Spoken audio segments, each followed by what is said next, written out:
Brad back with your week 2. So hopefully you had fun with some of the testers that we saw last week.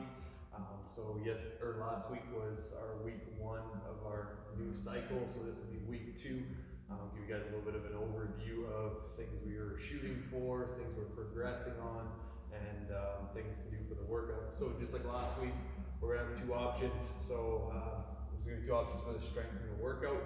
So depending where you're at, if you got minimal equipment or if you got more things, the barbell, pull-up bar, that kind of stuff to your disposal, then pick a track that you can do with what you got. So starting us off with day 1, we're gonna continue squatting. So we're gonna squat and we're gonna continue with 5s all the way across our cycle for the month. Today's goal is to surpass what you did last Monday. So last Monday we were looking for an 80% effort, so like an 8 on 10. So this week we're looking to go a little heavier. So we're going to surpass. So for most people, we're looking to maybe add 5, 10, potentially 20 pounds if it feels really good. So today it looks like a 9 on 10 effort. What does that mean? We should be able to have a rep in the tank, right? So on your last set, you should be able to go for 6 if you really had to. From there, with that number, you're going to cut it down 15%, just like we did last week when we go for max reps. Obviously, with max reps, we're looking just 1 short of failure, so that way we don't completely empty the tank. In between this week, we're going to work on some pull-up work. If you don't have access to a pull-up bar, we can do the overhead holds like you'll see in Zen Planner, or we can work on some kind of row. So whether that's a bent over row with a dumbbell or some kind of pulley work. It doesn't have to be pull-ups, so if you got access to a pull-up bar, you can do chest to bar muscle up, by all means, that can also be practiced too. From there, workout for day 1, it's going to be 100 kettlebell swings, ideally overhead. So yes, it is a bigger number. It's going to force you to break, but this can be a little more of a mental test. So every time you break, you're going to add 10 burpees to perform at the end of the 100 swings. So you don't start burpees at any point until you've completed your 100 swings. I can put Zen Planner to a max of 60 burpees, so that'd be breaking up your kettlebell swing 6 times. You want to find a kettlebell that you're comfortable doing probably at least 20 swings in a row. Good strategy is try to be consistent with your sets. You still want big enough numbers so that way hopefully you don't have to do too many burpees, but we also don't want to get caught in just maxing out our burpees early on, right? So keep an eye out on your grip, focus on your breathing, really press up on your kettlebell so you get a little bit of a break through your swing. So 100 swings and the burpees are to be performed after, right? So if you only broke 4 times, you're gonna have 40 burpees to perform after your 100 swings, and then your time stops once the burpees are complete. So moving along here, day 2. So snatches are gonna come down in reps. So if you perform power snatches or squat snatches, keep that same style as last week. We're gonna do a 2 rep max. Obviously, quality and just the overall quality of the reps is going to go a long way here, right? So focus on good solid reps. Always want to push it a little bit, but just don't put yourself in an awkward situation to get to these really big weights. You're gonna have a chance to max out down the road. From there, once you figured out or you worked up to your heavy 2 for the day, you're gonna cut down 10%. Maybe 2 sets of 2. So the reason for that back off is just to bring back the smooth, good quality of movement and just to finish on a strong note. In between, working on box jumps or higher step-ups depending on what's available to you. 5 reps after each set of snatches and kind of rest as needed as you roll through.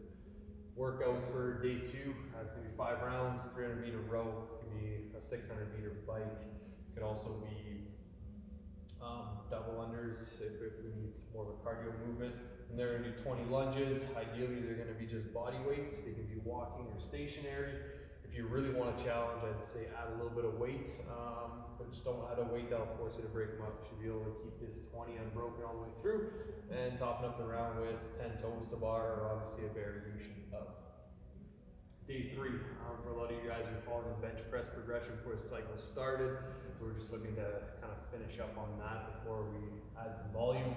So bench press 6x1, looking to find a new 1 rep max today. So be strategic, make sure your jumps aren't too big and you're not tiring yourself out too much early on, right? So as you're building up, maybe we're warming up with more reps, and then we just want some good fast singles all the way up, and then try to find something heavy, ideally trying to find a new 1 rep max.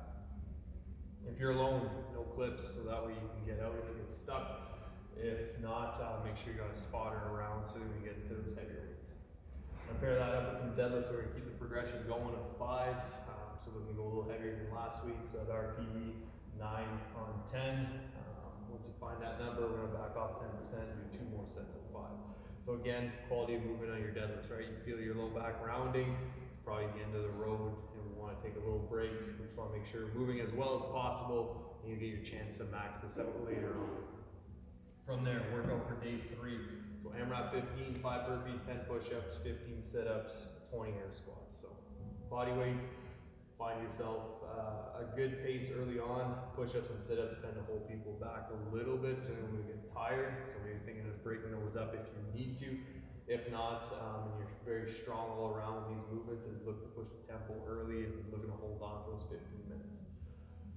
All right, day 4. So really this will be day 5 on Zen Planner.